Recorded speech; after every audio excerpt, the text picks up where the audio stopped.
Be me, Roy. Just a regular guy, working a decent job in IT. Nothing special.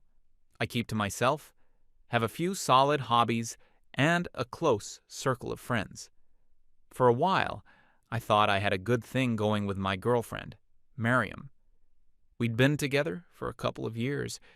In the beginning, everything was normal. Great, even. We'd go out, have fun, share interests, the usual stuff. But over the last year or so, something started to change. She got really deep into online discourse.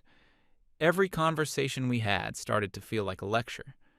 I'd come home from work, and she'd be waiting to tell me about some new concept she learned. It was always about power dynamics, emotional labor, and my personal favorite, toxic masculinity. At first, I tried to be engaged. I'd listen, nod, and try to understand her perspective. I figured it was just a phase, a new interest she was passionate about. I wanted to be a supportive boyfriend. If I made dinner, she would thank me, but then explain how the societal expectation for women to cook is a tool of the patriarchy. I'd just be standing there with a spatula in my hand like I just wanted to make some spaghetti. If I held a door open for her, she would sometimes get a weird look on her face. A couple of times she told me it was a benevolent sexism gesture, implying she was incapable. So I stopped doing that. Then she got upset a few weeks later because I didn't hold the door, asking if I had a problem with basic manners. MFW. I can't win. I felt like I was constantly walking on eggshells. My natural instincts to be kind or helpful were being reframed as some kind of microaggression. It was exhausting. She'd send me articles and video essays to watch, all with titles like Deconstructing Male Privilege or Why Men Need to Do the Work. I watched some of them. It was all the same stuff, just repackaged. I felt like I was being treated as a representative for all the supposed wrongs of my entire gender. Me, Roy, the guy whose biggest thrill is finding a rare part for a vintage computer. Meanwhile, I was doing everything a good boyfriend is supposed to do. I cooked, I cleaned, I listened to her vent about her job for hours. I remembered all the important dates, planned our outings, and always made sure she felt heard. I was the one doing the emotional labor, but that term was only ever used to describe her own feelings. The double standards were becoming impossible to ignore. She could be moody and distant, and it was my job to gently ask what was wrong and give her space. If I was quiet after a long day at work, I was stonewalling her and being emotionally unavailable. She would talk for hours about her feelings, her struggles, her perspective. When I tried to talk about something that was bothering me, the conversation would somehow circle back to her within minutes. It was like my problems were only valid if they related to her in some way. Her friends were all exactly like her. When they came over, the apartment would turn into an echo chamber. They'd talk about how all men were trash, then look at me and say, "Oh, not you, Roy. You're one of the good ones." It never felt like a compliment. It felt like I was a pet they were patting on the head. My own friends started noticing the change in me. I was more tired, less likely to go out. One of my buddies straight up asked me if I was happy. I lied and said yes, because what else was I going to say? My girlfriend thinks my existence is a systemic problem, but the pasta she makes is pretty good. The whole situation was slowly grinding me down. I still cared about her, but I was starting to feel less like a partner and more like a live-in student in a class I never signed up for. And then we got to the final exam. It happened a few months ago. I came home on a weekday evening, feeling pretty good about the day. I was thinking about what to make for dinner. Maybe we could watch a movie later. She was sitting on the couch, waiting for me. No TV on, no book in her hand, just sitting there with an intensely serious expression. My stomach dropped. This was her, "we need to have a serious discussion" face. I put my bag down and sat in the chair opposite her. She took a deep breath, like she was about to make a grand proclamation. She told me she had been doing a lot of thinking about our relationship and about her own autonomy. She said that modern relationships are too focused on physical intimacy, a holdover from patriarchal ownership ideals. My brain was already turning into static. I knew this wasn't going to be a simple conversation. Then she dropped the bomb. "I've decided that I need to reclaim my physical and emotional space," she said, her voice full of conviction. "So, for the next 90 days, I'm instituting a no intimacy rule." I just stared at her. I must have looked like a fish out of water. I asked her to clarify what no intimacy meant. She explained it meant no physical contact beyond what you'd give a casual friend. No kissing, no cuddling, nothing. 90 days, 3 months. My first thought was that I must have done something wrong. I asked her, "Is this about me? Did I do something to upset you?" It felt like a punishment, and I had no idea what the crime was. She shook her head, almost looking disappointed in my question. "This isn't about you, Roy. This is about me. It's a journey of self-discovery. I need to know that our connection is more than just physical. I need to desexualize our dynamic to see if we can connect on a purely spiritual and intellectual level." It sounded like she was reading from a script. I tried to reason with her. I told her that physical intimacy is a normal, healthy part of a relationship, and that cutting it off completely felt extreme. I suggested we could talk about it, maybe find a compromise. Her face hardened. "So you're not willing to support me on my personal journey? You're trying to control my body and my choices?" Checkmate. She pulled out the trump card. There was no way to argue against that, without sounding like the monster she was always talking about. I told her it wasn't about control, it was about partnership. That a decision this big should be made together. She said that was just my male privilege speaking, that I felt entitled to her body.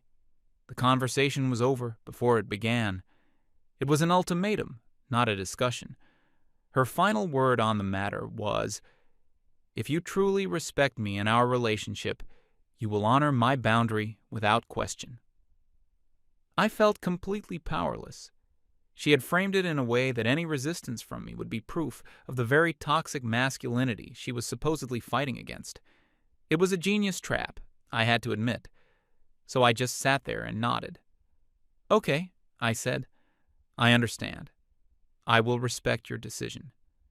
She smiled, a genuinely happy smile, as if I had just passed a huge test. She thought we had just had a breakthrough. I felt like our relationship had just been put on life support, and she was the one holding the plug. The first few days were incredibly awkward. I'd wake up and instinctively roll over to hug her, then remember the new rule and stop myself.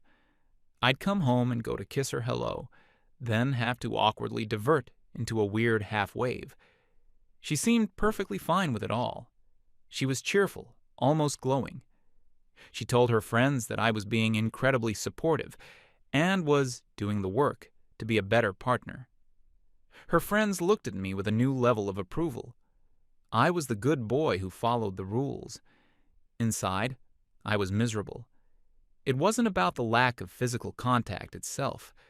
It was about the unilateral nature of the decision. It was the feeling of being completely dismissed. My feelings, my needs, my role in the relationship, none of it mattered. I was just an accessory to her journey of self-discovery. After about a week of this, I met up with my buddies. I didn't plan on telling them, but they could tell something was way off. I finally just laid it all out. The 90-day rule, the my body, my choice shutdown, everything. They were silent for a good minute, just looking at each other. Then my one friend, the most brutally honest one of the group, just laughed. He said, "So it's a test, right?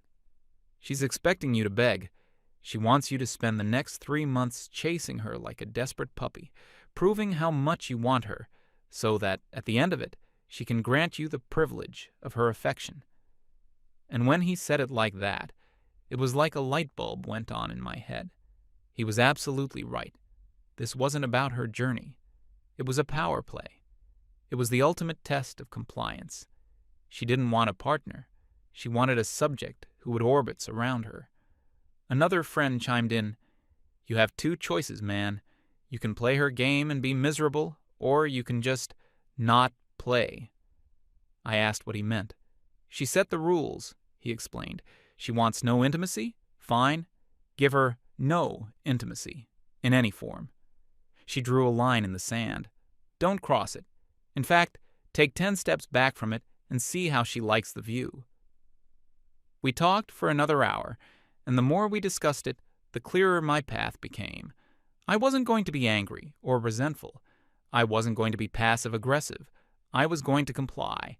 I was going to follow her rule to the absolute letter of the law.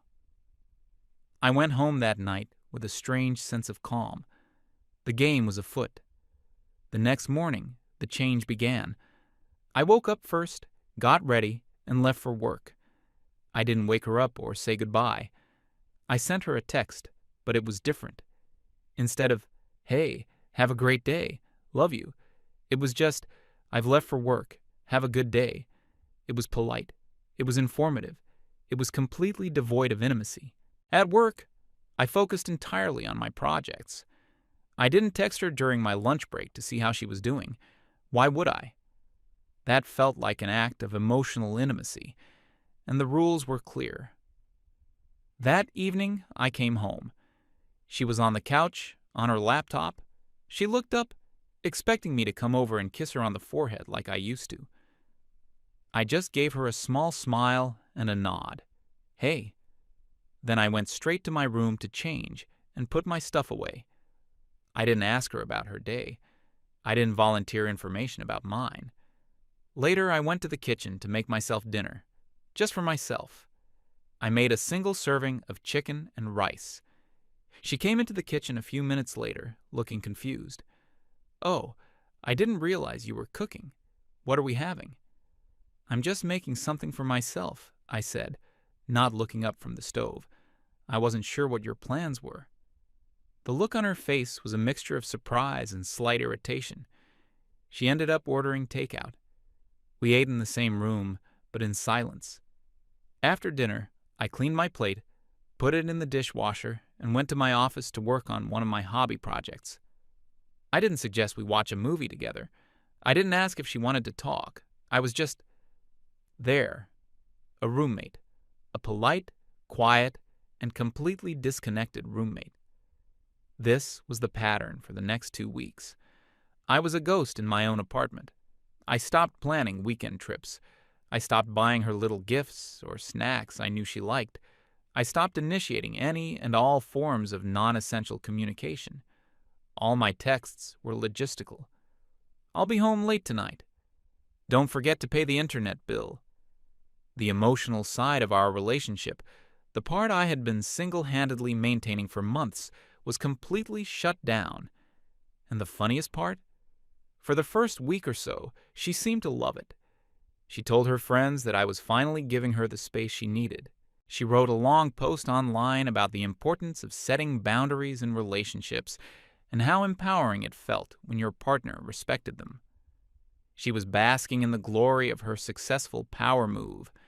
She thought she was winning, but she failed to realize that I wasn't just respecting her boundary. I was building my own life on the other side of it. All the energy I used to pour into her, worrying about her moods, planning things for us, trying to navigate her ideological minefield, I started pouring it back into myself. I rejoined my old gym. I started going 3 or 4 times a week after work. I pulled out my old programming projects that I'd abandoned because I didn't have time. I started calling my friends and family more often, making plans with them for the weekends. My life, which had become so small and centered around her, began to expand again, and I was starting to feel good, really good. The constant low-level anxiety I'd been living with was fading away. I wasn't walking on eggshells anymore. I was just walking. The shift started to happen around the 3rd week. I think she was expecting me to start cracking by then. She probably thought I'd come to her, sad and lonely, and tell her I couldn't take it anymore, that I needed her back. That's when she would have the ultimate power to either grant my wish or extend my probation. But I didn't crack. In fact, I was thriving. She started to notice. One evening, she came into my office while I was working on a project. "What are you doing?" she asked. "Just working on some code," I replied, my eyes still on the screen. "You've been spending a lot of time on that lately." "Yeah, it's been nice getting back into it." There was a long, awkward silence. She was waiting for me to ask her a question, to engage her, to turn my attention to her. I didn't. I just kept typing. She eventually just said, "Okay, well, I'm going to watch a show," and left.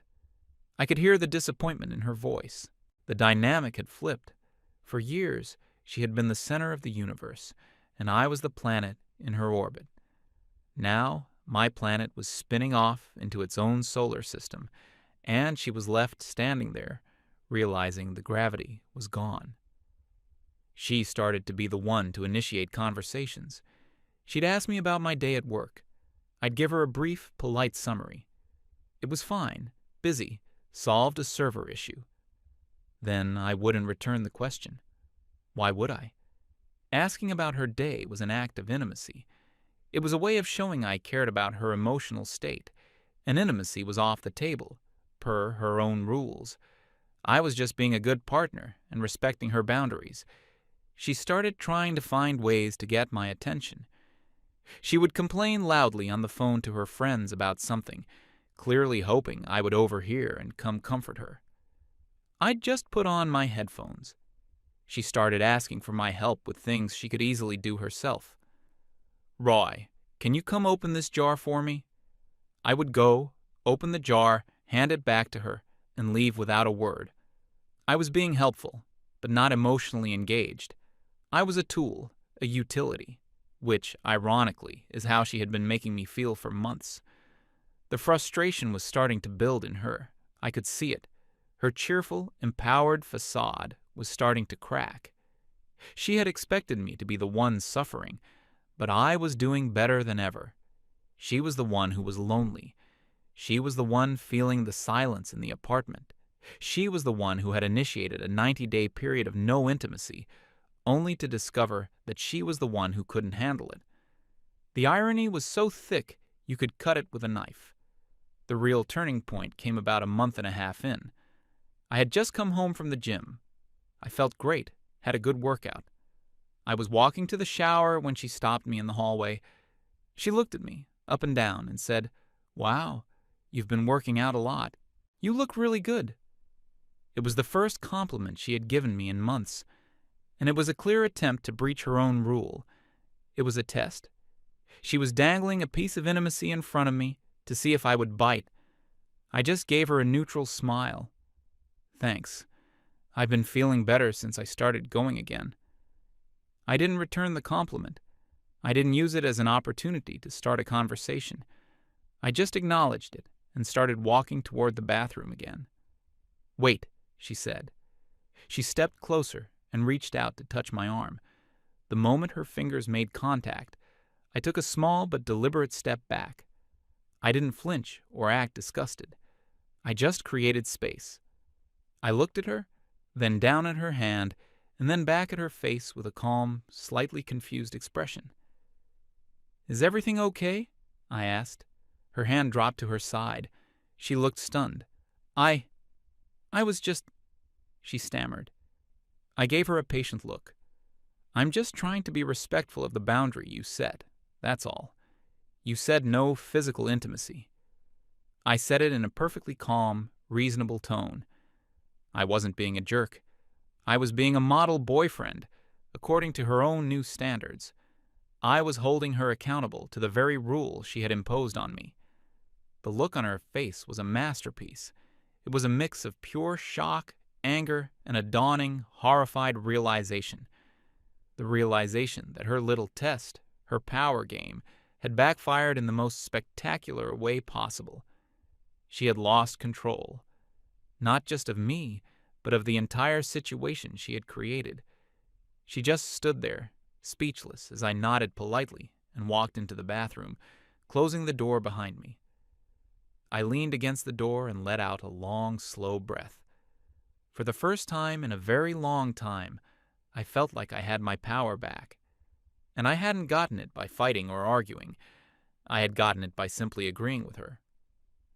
The atmosphere in the apartment after that hallway incident was ice cold.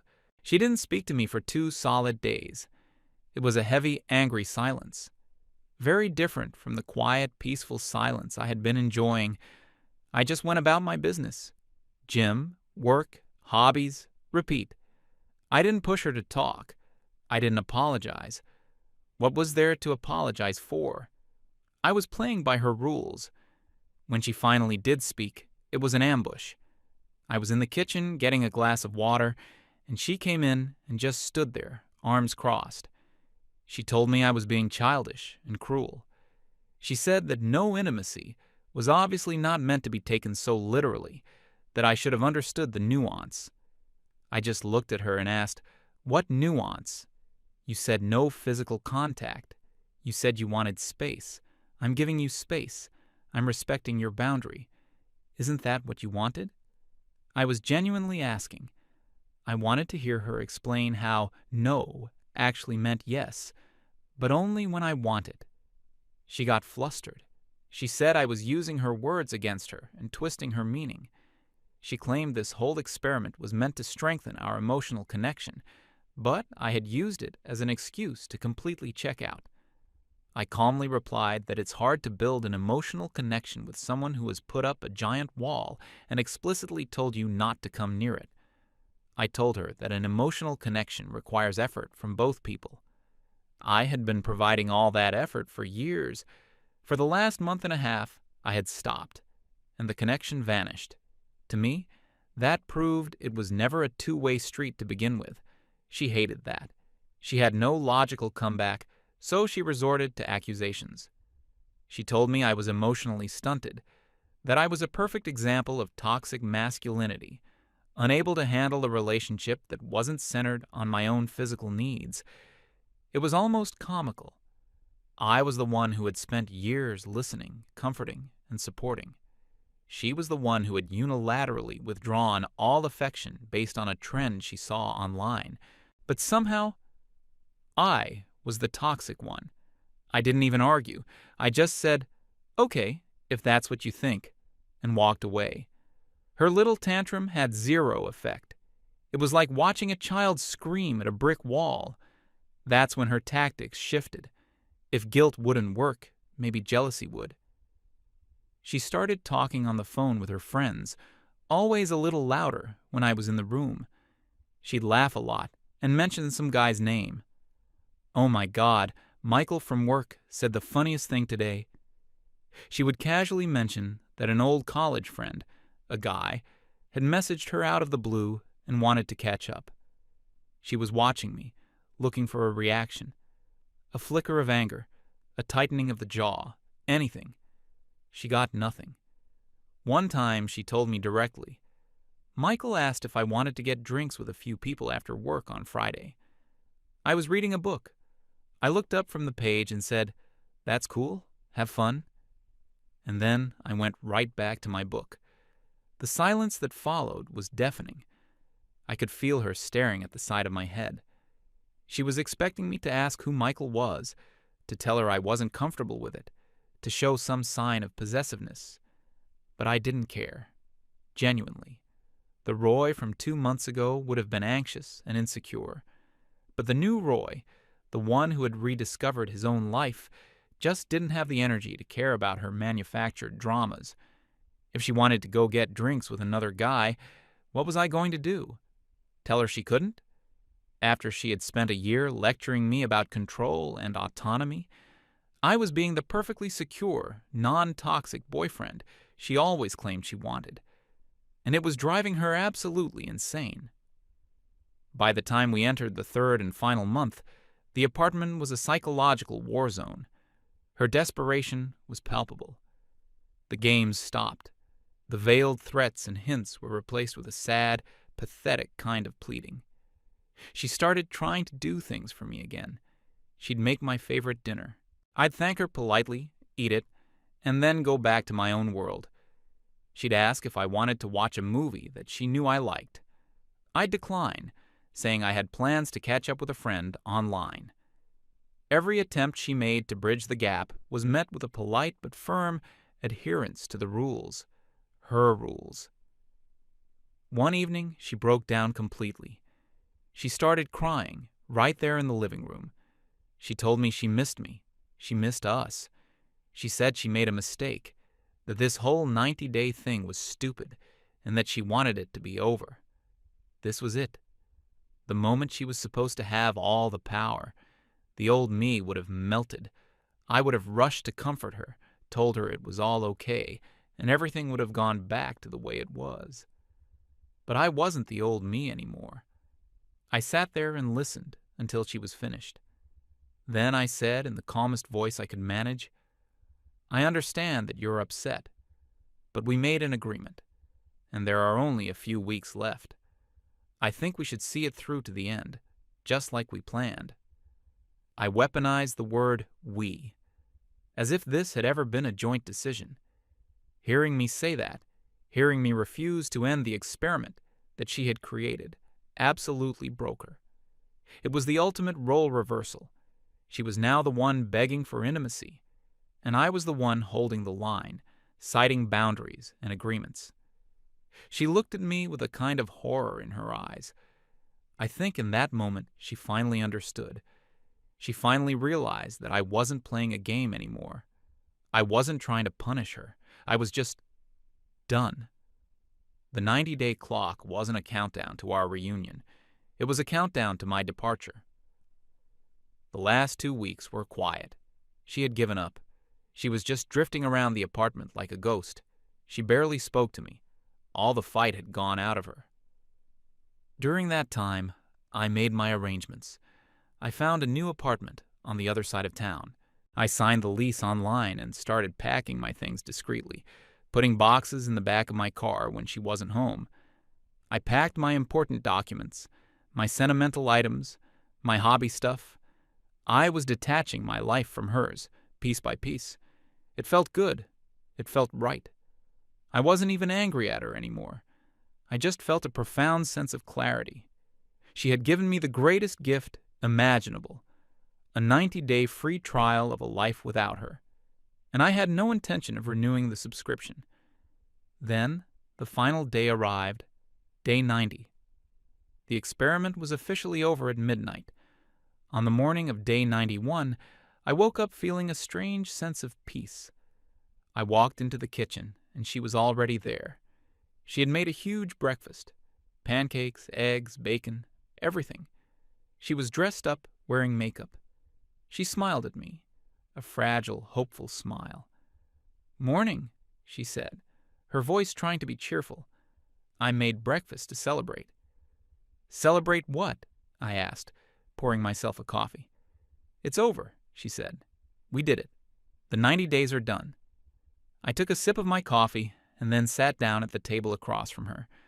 I didn't touch the food. "You're right," I said. "It's done." And I have to say, it was an incredibly enlightening experience. Her smile widened. She thought this was the moment of reconciliation. "I really want to thank you, Miriam. Seriously." "You're welcome," she said, looking a little confused, but going with it. "No, really," I continued, looking her straight in the eye. "You wanted to see if our connection was more than just physical. You wanted to see if we could connect on a deeper level. Well, the results are in." I leaned forward slightly. "You've given me 90 days of clarity. You gave me 3 months to see what my life was like without the constant pressure, the endless lectures, and the feeling that I was always one wrong move away from being a bad person. You gave me the time and space to reconnect with my friends, to rediscover my hobbies, and to remember who I was before our relationship started revolving entirely around your ideology." The smile had completely vanished from her face. "For years, I put all my energy into you," I went on. And for the last 90 days, I put that energy into myself. And I've never been happier. My life is better. I'm healthier. I'm more focused. I'm more at peace than I have been in a very long time. She just stared at me, her eyes wide with dawning comprehension. You wanted to conduct an experiment on our relationship, I said, my voice steady and even. And a good scientist accepts the data, whatever it says. The data is clear. My life is significantly better without you in it as a partner. She started to shake her head, whispering, "No, Roy, no." You wanted space, I said, standing up from the table. You were right to want it, and now I'm going to give it to you permanently. Your 90-day rule was the best thing that ever happened to me. It showed me the door, and now I'm walking through it. I turned and walked toward the bedroom. She followed me, starting to cry. You can't do this, she pleaded. It was just a test, a stupid test. I love you. I didn't respond. I had already packed my last bag of clothes the night before. I grabbed it, along with my laptop bag. I walked to the front door. She stood in my way, tears streaming down her face. Please, Roy, don't go.